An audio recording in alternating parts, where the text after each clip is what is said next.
Anyway, I had that done, and they said they told me to come back in 4 weeks, which I did. I came back at the beginning of February, and it was an awful day. The place was, the consultant's room was completely covered with people having results, having their test results given to them, and all sorts of things were going on, and it was an awful day.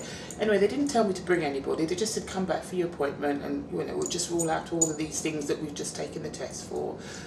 I eventually got called in after a 2.5 hour wait, and I was seen by a junior doctor who sat there and started talking about malignancy. It's malignant, there's nothing we can do about it except for treatment.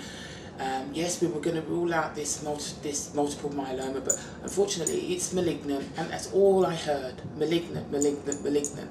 And I sat there and I kept thinking, malignant? What does she mean by malignant?